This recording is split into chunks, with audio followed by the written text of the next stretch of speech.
So I'm excited as I'm watching the participation jump. For those of you who haven't met me personally, my name is Dr. Ashley Archipoli. I am an associate professor of communication here at the University of Houston downtown.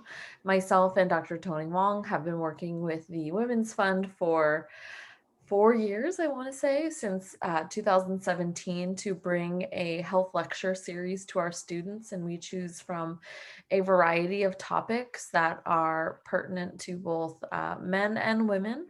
And so today we have invited a speaker to speak with us about dating abuse. And then I will turn it over to Kayla to do the formal introduction.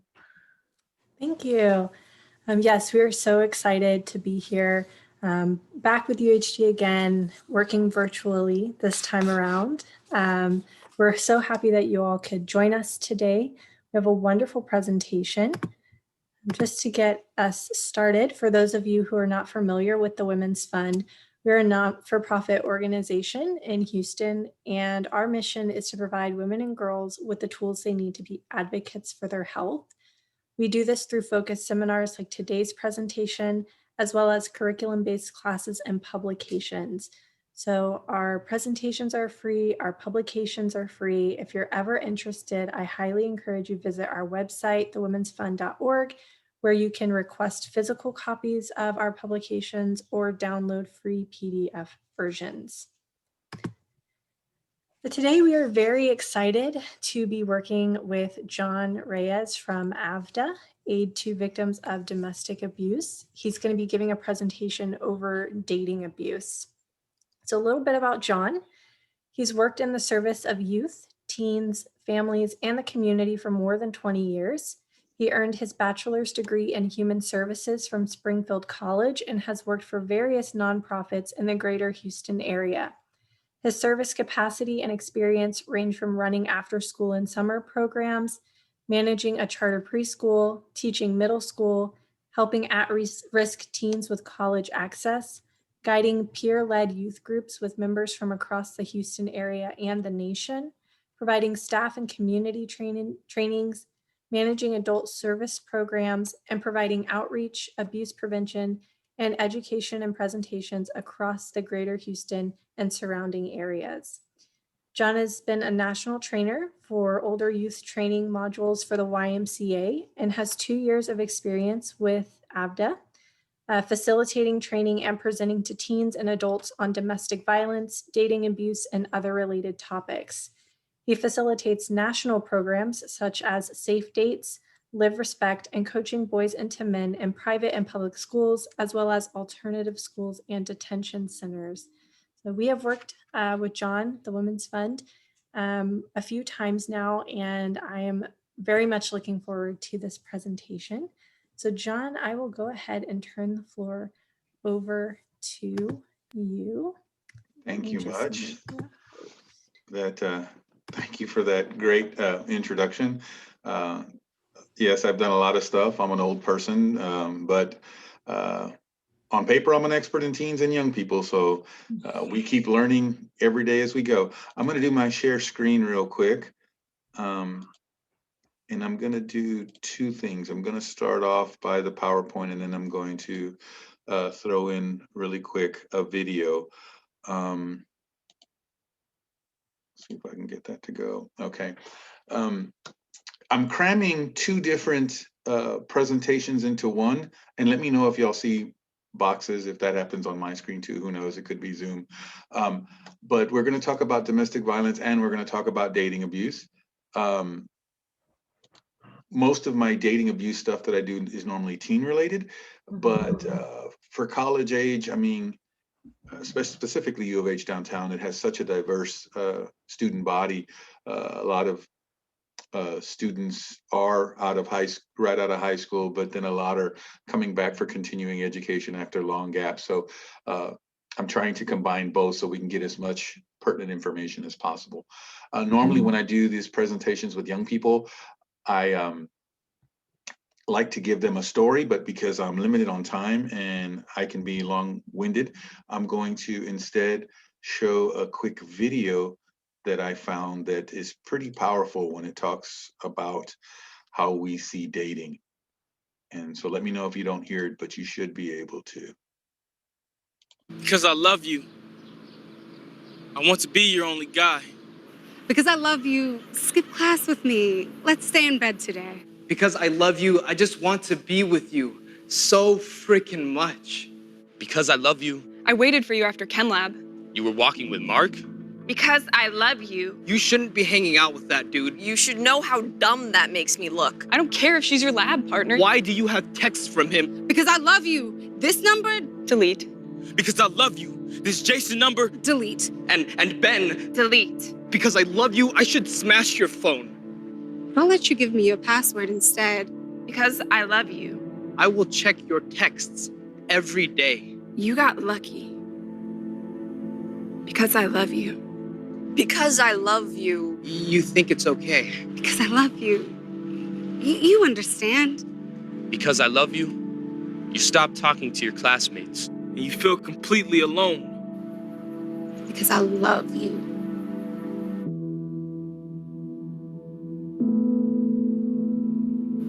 That's not love.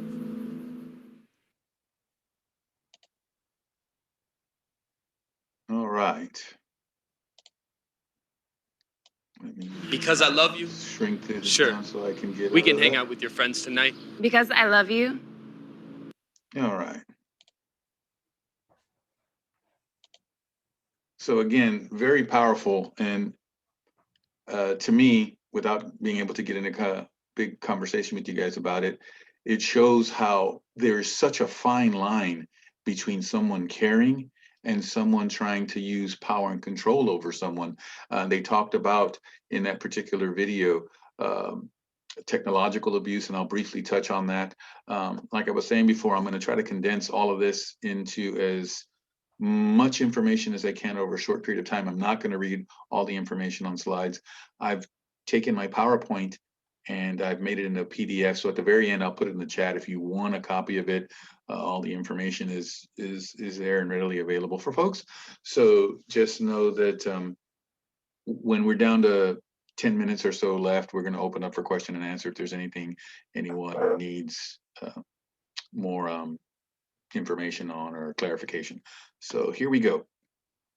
A little bit about AVDA. AVDA's been around the greater Houston area for over 40 years. Started off as free legal advocacy for survivors of domestic violence. 2 years later, they got into trying to help the perpetrators through battery intervention and prevention programs, which is a state licensed program.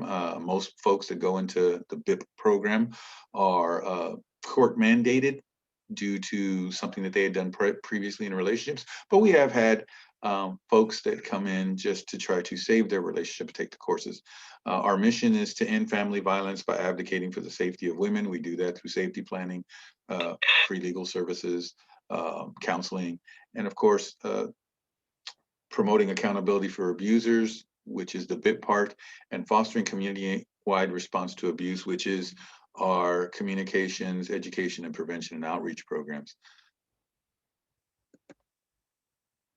Also, when talking to younger folks about domestic violence, I try really hard not to get into values or beliefs, because young people don't want to hear your values and beliefs. So I normally hit them with statistics about domestic violence to make it feel a little bit more real in the world that they live in. Every 9 seconds in the US, a woman is assaulted or battered. Every day in the US, more than 3 women are murdered by husband, boyfriend, ex-boyfriend, or ex-husbands. 1 in every 4 women experience at least one physical assault by a partner during their adulthood. 1 in 3 teens has been the victim of physical, sexual, emotional, or verbal abuse by a dating partner. Texas Council on Family Violence every year puts out statistics on deaths that happen due to domestic violence. They're about a year behind all the time, so 2020 won't come out till the end of 2021.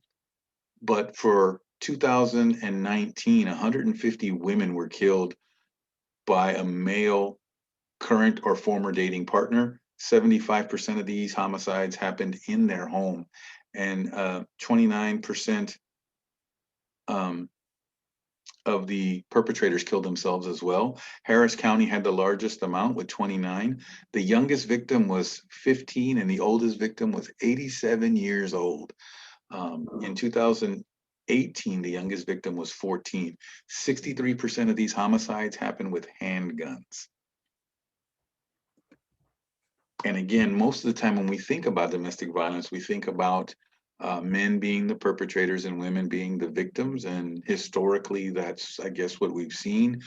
But you have to know that it's not always the case. 31 men in 2019 were killed by their female partners. 81% of those happened at home, and 2 of those perpetrators killed themselves. Again, Harris County was the largest percentage with 68% of them happened with a firearm. Youngest victim was 17, oldest victim was 93 years old.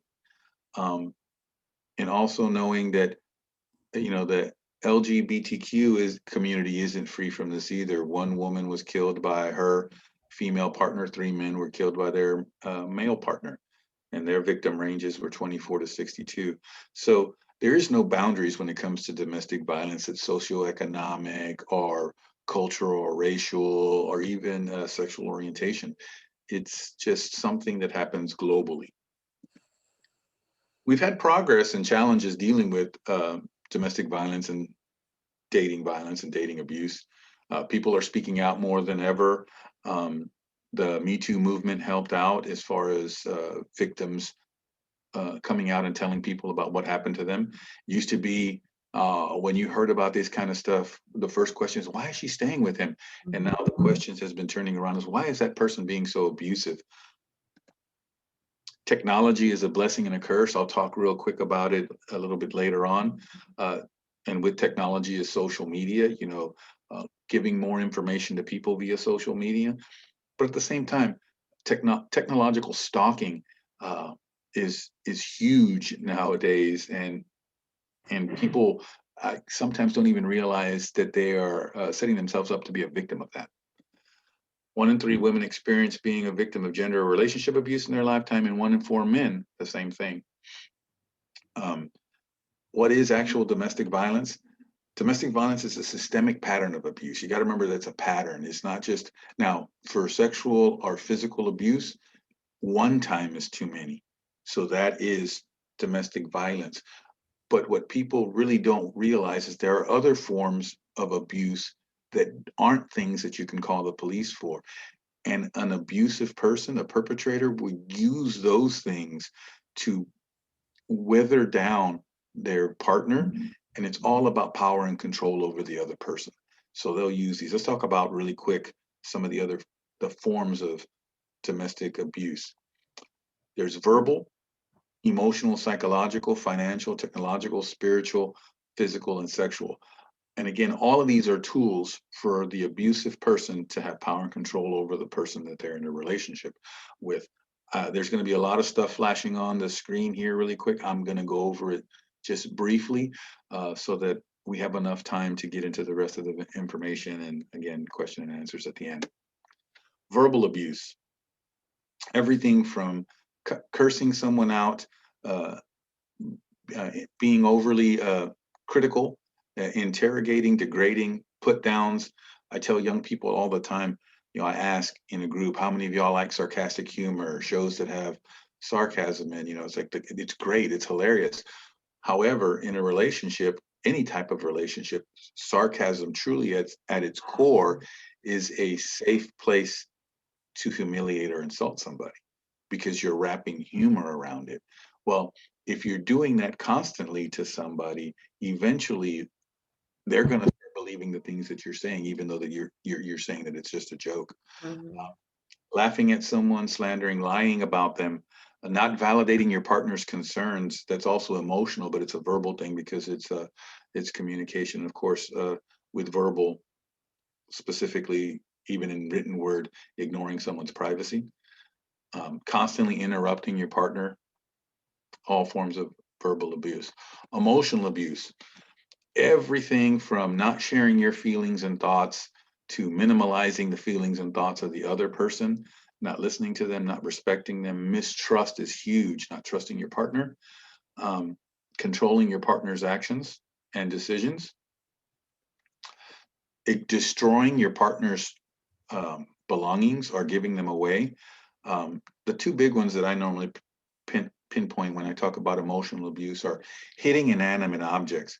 You know, the perpetrator said, I've never laid a hand on that person, but every time you get upset, either you break something, you smash TVs, or you throw, you know, glasses or plates, or you put a hole in the wall next to your partner's face, you know, doing something like that. You're basically telling them a couple of things. One, you're lucky that I chose not to put my hand in your face and I chose the wall instead.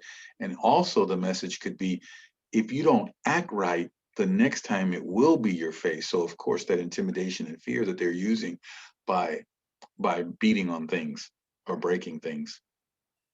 Again, back to lowering your self-esteem and making you be intimidated or in fear of that person.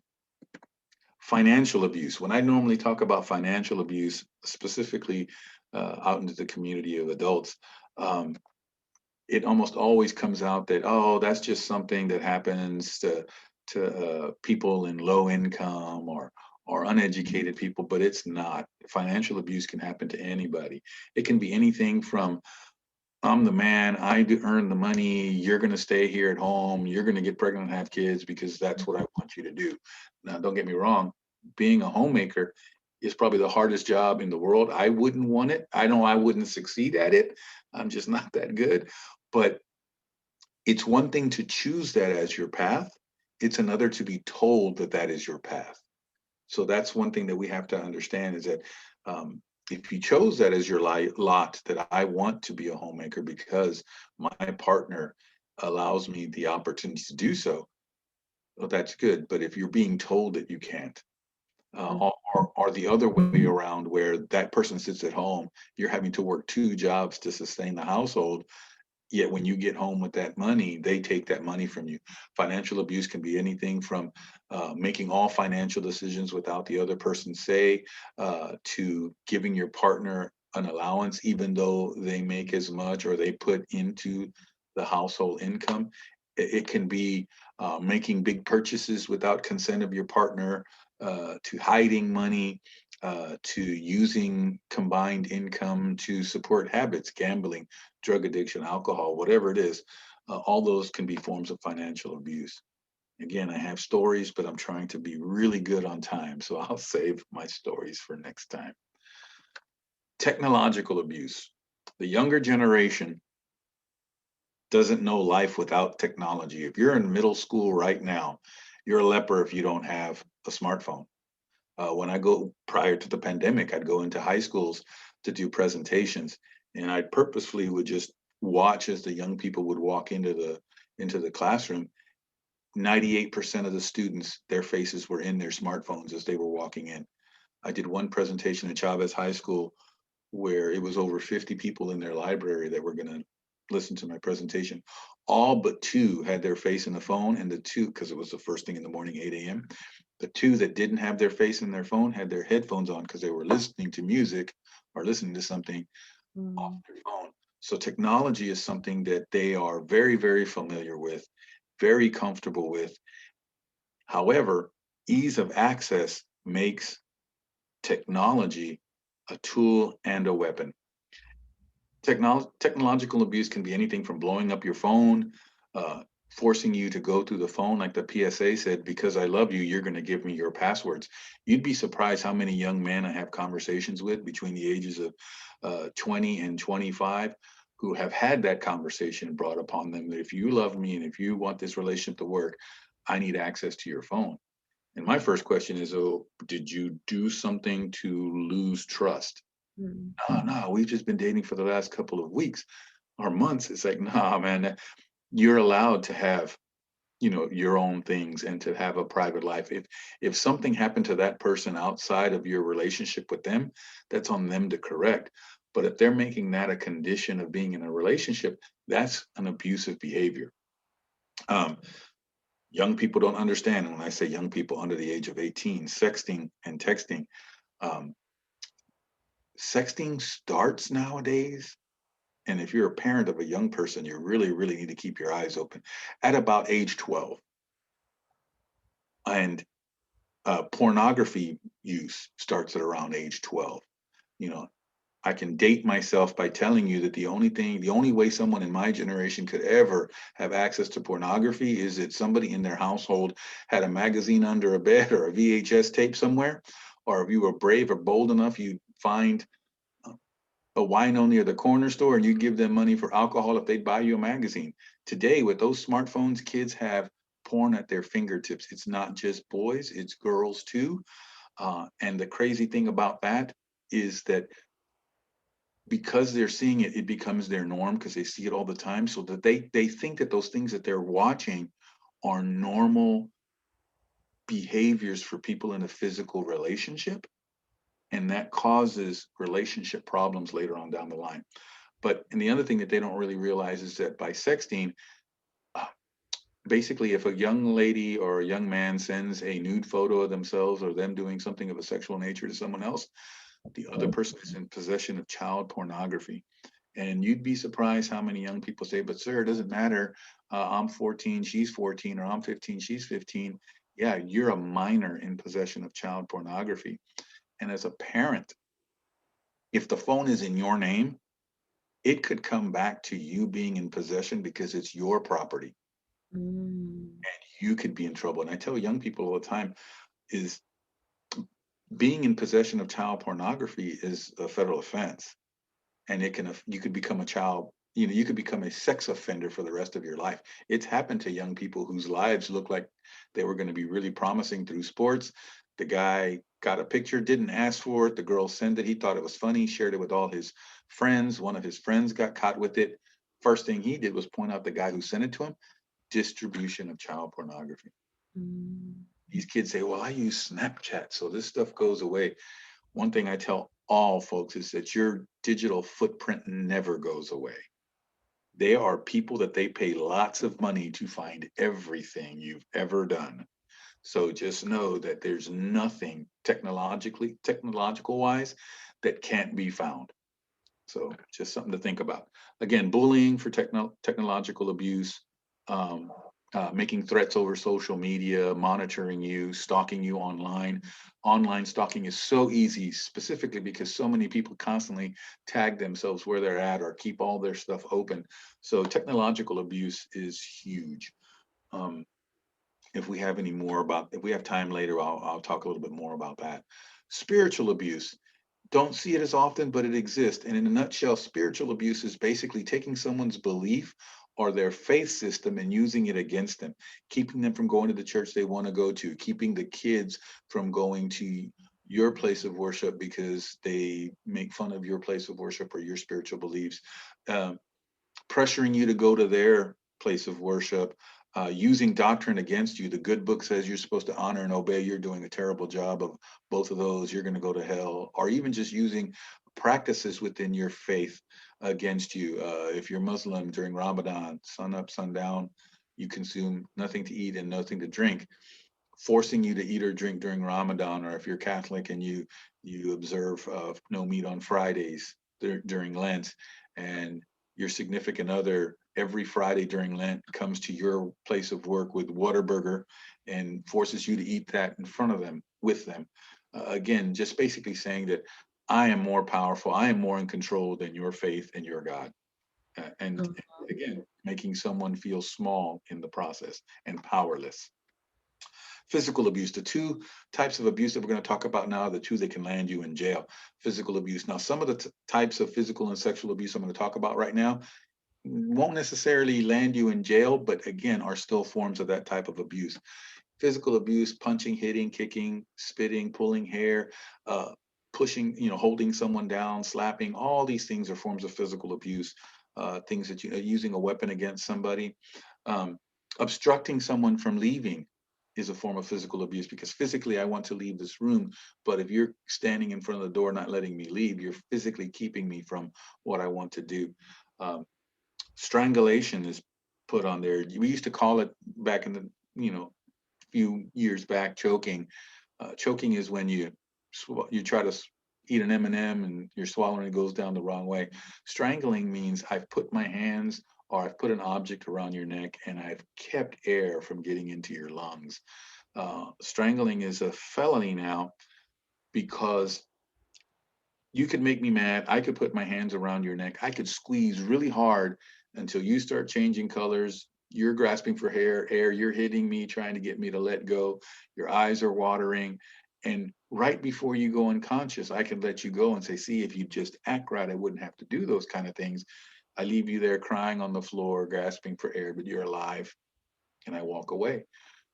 Depending on the type of damage I've done to your esophagus, up to 24 hours later, you could die from the damage I caused by putting my arms around your neck. So there's some changes. There's some things that happen, symptoms of victims of strangulation. I'm not going to get into all of them, but just know that it's a more serious offense now than they used to think of it. The last 10 years, it's changed. The law's changed on that. Sexual abuse. When I talk to young people about sexual abuse, first thing they think about is rape. But sexual abuse can be anything from unwanted touching and kissing, not respecting someone's, decision to say no, um, sexual practices that the other person isn't comfortable with, threatening or bribing, especially in the with young people in the kids that are just now getting into the questioning their sexuality or their sexual orientation. Um, Someone using that information against them, specifically, like if they haven't even told their parents yet what their leanings are. If you don't do this for me, I'm going to tell everybody you're this. Using that against somebody is a form of sexual abuse. Pornography only if you're, again, it's unwanted, whether it's unwanted recording of their actions as a couple or using that as a tool against someone else.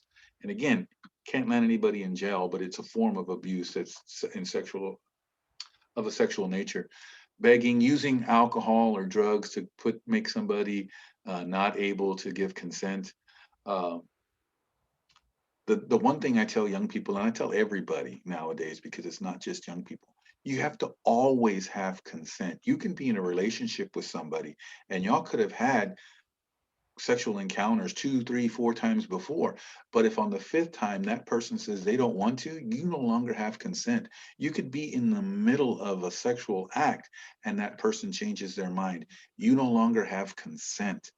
And talking to the boys that are incarcerated, they're like, oh, hell no, we get started. Nah, man, the moment you lose consent, you'll end right back up in here. And this time you'll be a sex offender, not just whatever it is that you did to get in here. So you have to always have consent. Just very important to know that. College age kids, here's the one that I throw out at them a lot is alcohol inhibits your ability to give consent. If you are quote unquote legally drunk, you can't give consent. So if you're at a party with somebody and both of you've had, depending on your body size, type, and whatever, you could have as little as 2 drinks and lose the ability to give consent. So if you think this person is talking to you and saying this, that, and the other, and they want to, if they do a blood tox on them and they end up being inebriated, even if they told you yes, legally, they couldn't give you consent and you've sexually abused somebody. So it's important for you to know what's there and be aware of your surroundings and what you're doing. You have to always have consent, and a, a physical relationship with someone is something that you shouldn't take lightly because there's so many different ramifications of what's going on. Um, that's why it's an adult type thing, and it's important for people to be able to make those decisions and think things through before they do whatever it is that they're planning on doing. Okay, what can a person do? Educate yourself. This class and others like it help you understand what the types of abuse are. Speak up and speak out if anything's happened to you. Model for younger people and mentor younger people. The Live Respect program that I do with young men, uh, if you're a female, chances are growing up you had one, possibly two, at least one caring adult female in your life that when when these things started happening to you, the changes in your world, you could talk to them in safety and confidence. Most boys, most young men don't have anyone because there's a stigma that you don't talk about these things, one, and two, a lot of times they just don't have that male role model to talk to. So they learn from their friends and they learn from all these other places that they shouldn't be learning from about how to be. Collaborate and connect, having presentations like this, having groups at your on your campus, those things always help, and support those on the front line in any way shape, you form, whether it's volunteering or just advocating for people to get help. um, what are the warning signs of an abusive person?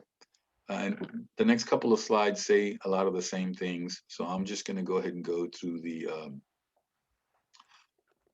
power and control wheel. Like I said before you get to the physical and sexual violence, there's a lot of things that a perpetrator or an abusive person is doing to get that power and control from you.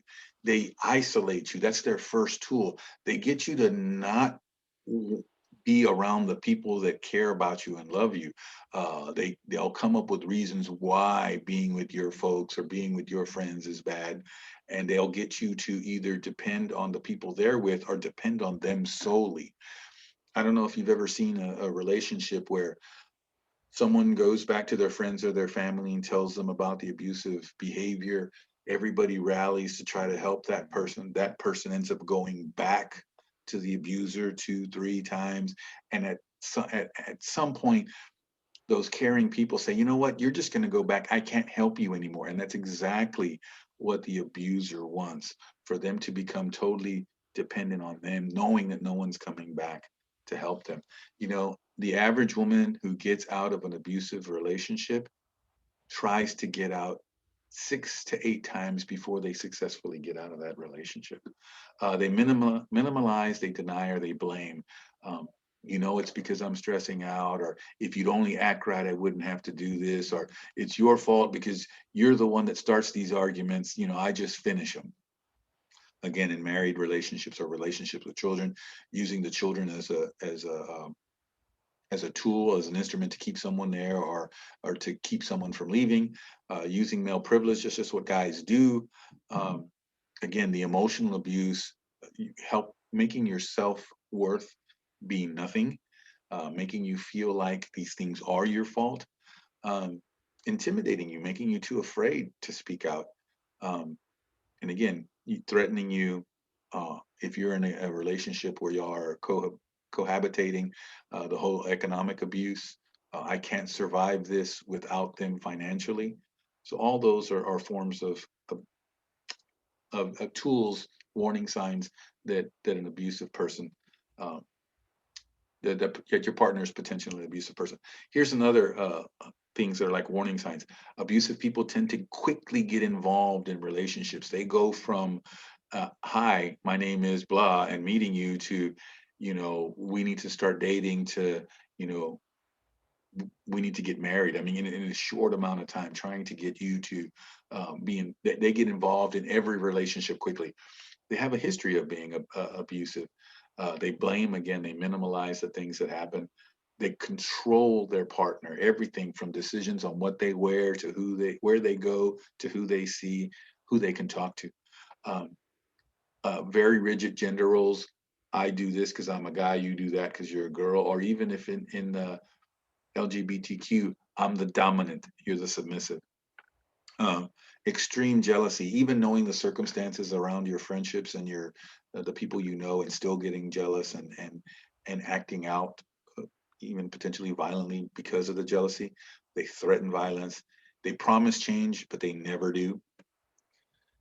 We talk about when we talk about abusive people, contributing factors. You know, um, having anger issues or substance abuse, the environment. You know, if you were female and you were raised in an abusive household, whether you were being abused or you just witnessed abused, you're twice as likely to end up in an abusive relationship yourself. If you're a guy and you grew up in an abusive household, whether you were being abused or just witnessing abuse, you're twice as likely to abuse your partner. Post traumatic stress disorder, if you saw that kind of stuff, you're more likely to be engaged with the other stressors outside mental disorders. But the thing is about all of that is that in the end, your abusive behavior is your choice. Any abusive behavior is a choice. Um, so again, it's just important. It's important to know that you have control over how you respond to your situations. One of the biggest things that we teach in BIP is as soon as all these emotions and feelings start bubbling up at the surface, you need to step aside, walk away for a second before you make a bad choice. Um, so that's one of the techniques that they learn in the BIP program. And again, generational violence, violent behavior is a learned and taught behavior. The more you see it, the more it becomes the answer or the normalized answer for my reactions. I'll give you a quick one on this because I still have a couple more slides to hit. Um, I told you I went to Chavez High School to do that presentation. I was there all day. After one of the presentations, there was a little time so the kids were able to relax. One young man at a table had taken a picture of a young lady across the table, and he showed her the picture. And after all these things that I talked about, no one should ever put their hands on someone as a response, blah blah blah blah. He shows her the picture, and she's like, "Oh, I look ugly in that one. Take another one where I'm posing." Is nah, I'm gonna put this on Instagram. And she reached over the desk and just hit him. Boy, you better not smack. I'm like, this is what I just talked about. Putting your hands on someone as a response for something you didn't like is not acceptable behavior. But again, cultural shifts, that's become a cultural thing with that generation that slapping on somebody or hitting somebody as a response is normal. And but you push that into adult world and it's not acceptable. I mean, it shouldn't be acceptable in their world, but the consequences, the ramifications of them being that way are going to be worse when they hit adult age. Traditional cycle of violence in a relationship, this is the way it kind of normally goes. You have someone who two people meet. One person doesn't know that the other person is an abusive person. Everything's great. As they start, and that's what we call the honeymoon. So I'm going to start in the honeymoon area. Everything's great. She's great. He's great. They're great. Whoever. Their relationship starts taking a routine. Little patterns of things start happening between them. The little jokes that they say, the little agitations that happen. But again, those things happen, but we're in a routine of our relationship. The tension gets higher.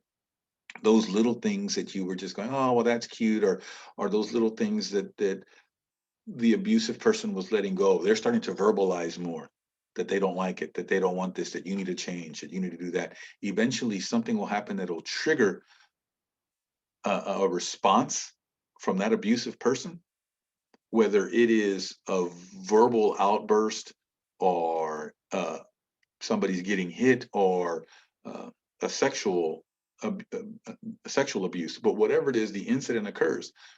The abuser will always have an excuse for what happened, and someone at that point is where the person who got abused needs to make a choice. You give them a chance, then the circle starts again, and it never fails that as this circle continues to go, the type of abuse gets worse and worse with every incident.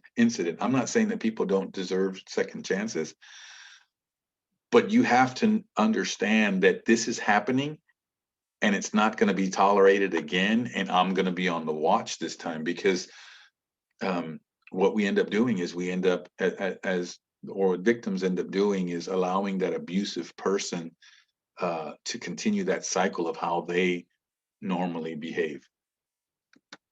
What's a healthy relationship? Healthy relationships are ones where your partner is supportive of you and trustworthy of you. They give you your space, but at the same time, they want to be with you. They make you feel safe. You enjoy them. They encourage you with all the things that you try to do, and you should feel encouraged too. They listen to you. Now, don't get me wrong. There are relationships where one person just talks, and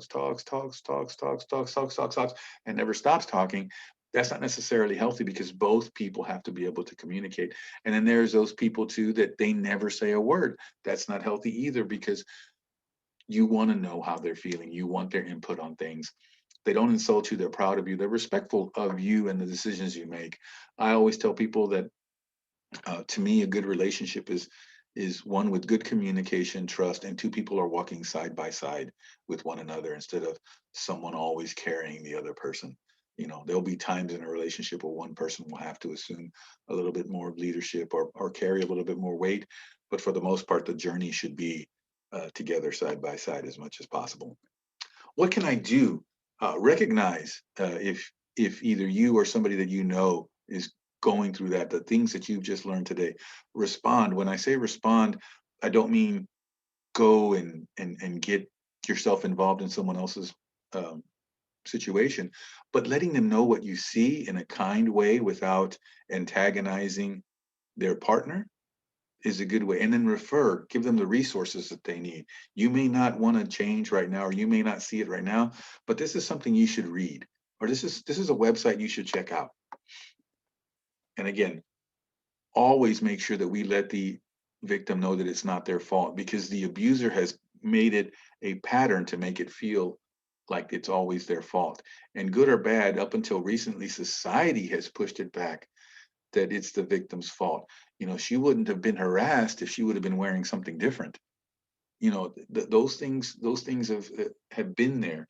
So we got to let them know that it's not their fault. Again, speak up, speak out to someone you trust.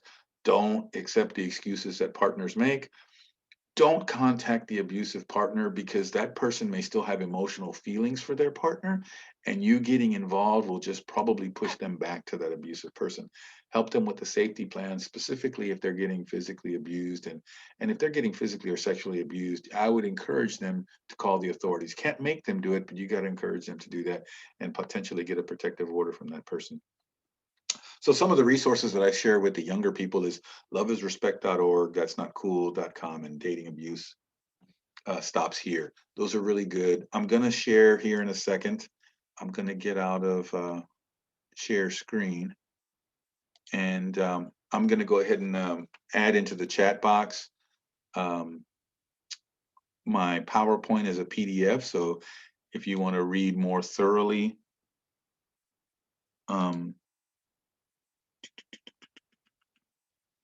hold on, I gotta see where I can get it from. But at this point, any questions, folks? Love to. Yes, so we are going to open up the floor for questions. If you feel comfortable unmuting yourself to ask your question, I know sometimes it can be hard to get everything down in the chat quickly. Or if you would like to ask your question in the chat, you're more than welcome to do that as well. To kick us off, I know in some of the other presentations that I've watched you give, you have provided some really, I don't want to say great stories because they're not great stories, impactful stories. So would you mind sharing a story with us? Okay. I think going back with, I'll do two real quick if no one's going to ask too many questions. One, when it comes to financial abuse, I think one of the most powerful financial abuse stories I heard is there was this young lady who, I guess from young age, knew that her life was going to be about her getting her education first, then finding a partner, and then building a life with someone. She had that vision. So she went as far as she got her master's degree. She had that job that paid her six figures. At that point in her life, she met someone who they hit it off well. He was in finance. They courted for a while, got engaged, got married. At the point of them getting married, he said, "Hey, finance is my world. If you don't want to have to deal with that stuff, because I know that you already your brain is on everything that you do work wise in your career, I'm good with doing that." Again, back to love and trust, and fine, that's good. And for 10 years, everything went well. Every 2 years, new vehicles, that big house in the corner lot, money and savings to do whatever they wanted to do, yada, yada, yada. Well, after about 10 years and several attempts of trying to go to counseling for the things that started breaking down in their relationship, she realized that there was no hope for this anymore, that this relationship was coming to an end. And she went through what she felt needed to do to start a divorce process. She hired herself an attorney and she started doing that. Well, the attorney, upon doing their investigative work to help her with, again, all these things that they have that are community property and whatnot, he comes to find out that, or tell her that her car is about to be repossessed. The house is in foreclosure. His car was paid off. And that money that she said was in a savings account didn't exist. And the topper on top of that is she had almost $50,000 in credit card debt on cards that she didn't even know existed. He had control of everything financially from her. And again, love and trust initially, um, which is essential for a relationship. But at this moment in time, at that moment in time for her, she was homeless and without transportation. And by the grace of caring people in her world, she had a place to stay and they helped her figure out how she was going to get to and from. But she was literally homeless and without transportation the moment she got divorced. And again, thankfully, she had a career with a six-figure income that it only took her a couple of years to fix those problems that she had and get herself back on a right path. Now, think of those of us who don't have six uh, figure incomes or don't have people to help us out. That's devastating. And the other story I want to get into um, is about this technology abuse, guys. Uh, if you're a parent, and I talk to a lot of parents, if you're a parent, you have to realize that um, giving them technology for as much as the screen has become a great babysitter for folks, um, it's potentially bad on every level, from toddlers having access to YouTube videos that they don't need to be hearing or seeing, parents that just use it as a screen while they go off, a babysitter as they go off. And even if it's just to cook dinner and you leave your child in front of a screen, you never know what could be streaming on the other side. You never know what could be contacting. Um, Pornography, like I said, I've done programs with young people um, that to a kid, to a guy in the group, every last one of them watched pornography on a daily basis, and their average age range was 13. And it's because they have access. Parents tell me all the time, oh, well, we give them the phone, but they have no data. Denny's, McDonald's, the library, the school, they have Wi-Fi. They can get it anywhere. Oh, well, they don't do that. We only have one computer in the house. And do they have a gaming system? Oh yeah, they have that headphone on all day long. I mean, all night long playing. It's like, oh, they play in the living room. Oh, I don't want that stuff on my TV in the living room. They're in their room. A gaming system. If they're talking to people, that's the internet. It's a computer. They have porn, and not that porn is the be all end all of bad things. But back to the stories that I was telling you, that young boys don't have good teachers to teach them what a healthy relationship is. Guess what? That's showing them, that's where they're learning what a physical relationship's supposed to look like. Young girls, because they are attracted to these young boys, are learning that that's what a normal physical relationship is supposed to look like. So a lot of these things that they consider norms now are things that, even a generation removed would have considered out there off the wall. Anyway, there's just so much. My biggest thing when I talk to folks, whether it's young folks or adults and parents, is that you have to know and you have to be able to show what a healthy relationship is. You have to know your self-worth, because I mean, just do the math and looking at the boxes here. If 1 in 3 women, you just go no, no, yes, no, no, yes. I mean, that's powerful, knowing that people in a room that you're sitting in are dealing with these things, and knowing that some of them feel helpless to get out of it, or in denial that it's not happening to me. That's just the way they are. But yeah, I'm having trouble putting the document, so I may just email it to you, Kayla, as a as a PDF, and if you can send it to everybody, that would be great. And give it to Ashley, and maybe Ashley can forward it out. I know I sprinted through a lot of it in order for us to have enough time. I didn't go in detail like I did with you guys before. Yeah, absolutely. I can read that. So we have a couple of comments here. One says, I don't have any questions, but I appreciate the new things I learned during this lecture. I didn't know there was such thing as technology and financial abuse. Another comment said, I just want to thank you for this amazing presentation. I learned different types of abuse, which one of them I can relate now. It really surprised me. Thank you again. So yeah, I feel like maybe you mentioned this, people are more familiar with physical abuse or sexual abuse, not so much with financial abuse. um, I just wanted to, I guess, ask a little bit about the financial abuse. Can you give some examples of what that might look like amongst college students?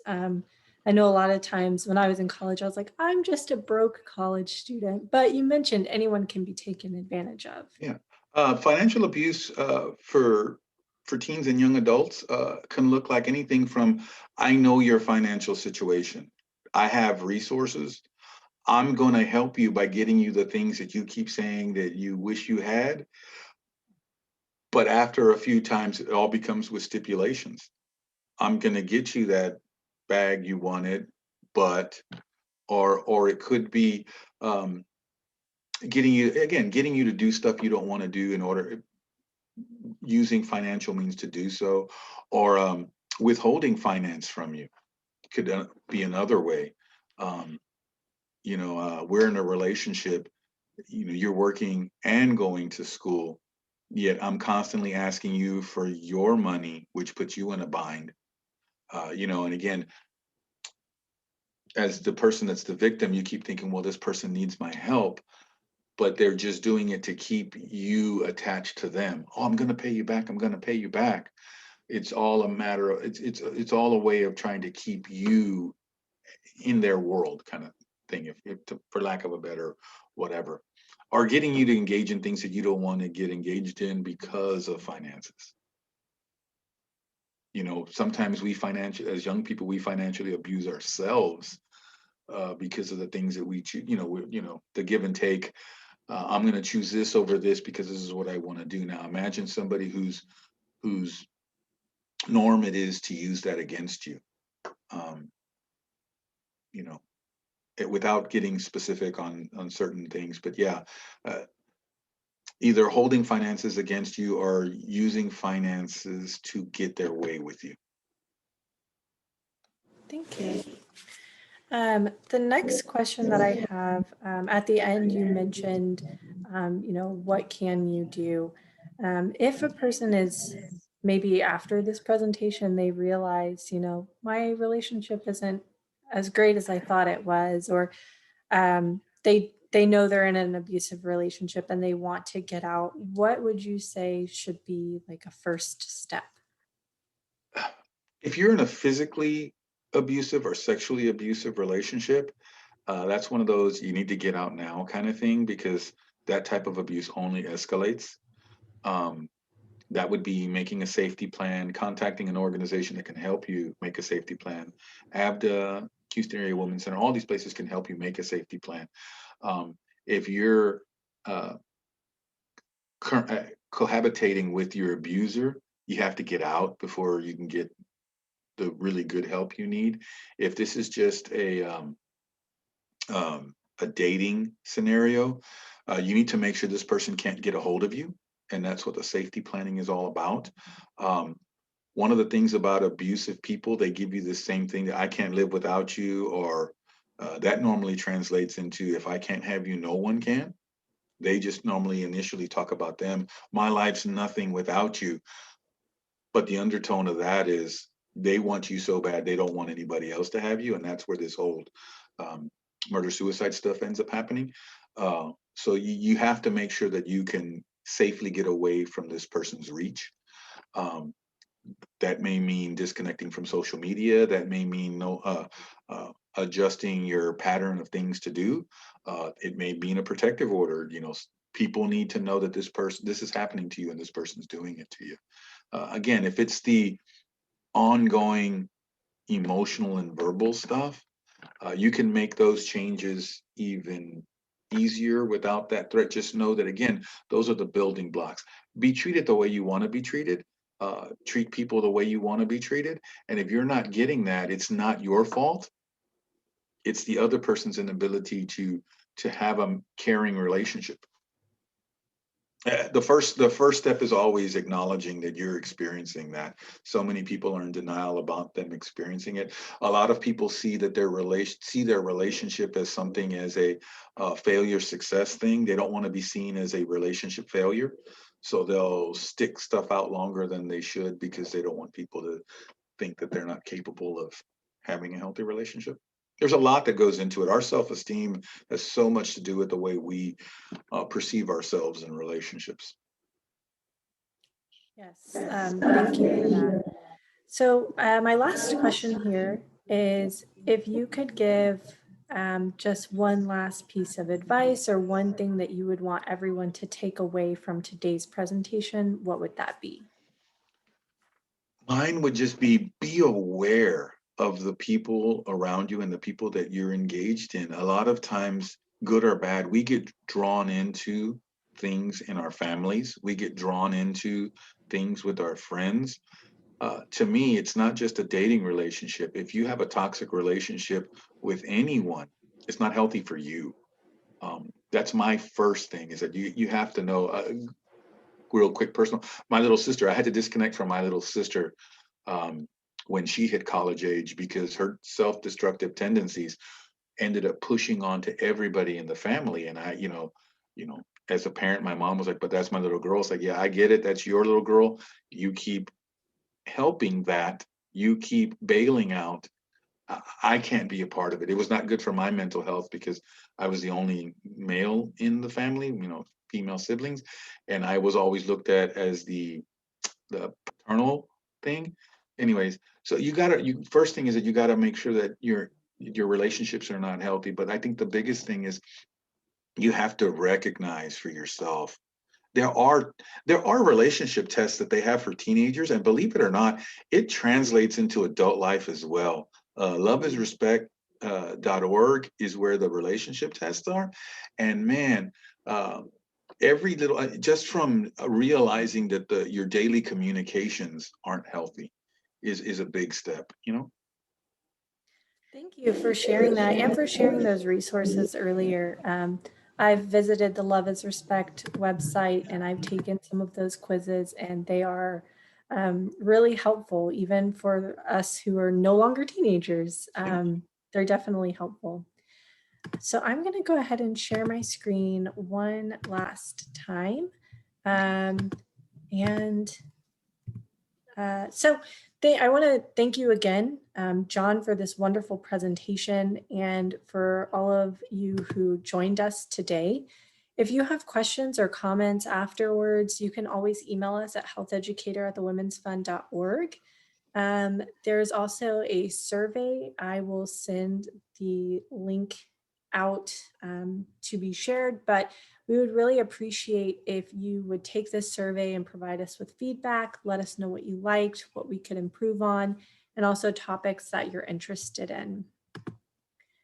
I encourage you to follow us on our social media platforms and visit our website page to find all of the upcoming events that we have. We are rounding out our nutrition awareness series. So we have some presentations over mental health and nutrition, physical activity, shopping on a budget. And our final awareness series presentation is next Wednesday, and it is called Building Blocks for a Healthier You. So we're definitely looking forward to these presentations. Thank you all again for being here. We really appreciate it. And I hope you have a great rest of your day. Thank you so much. Just an incredible presentation.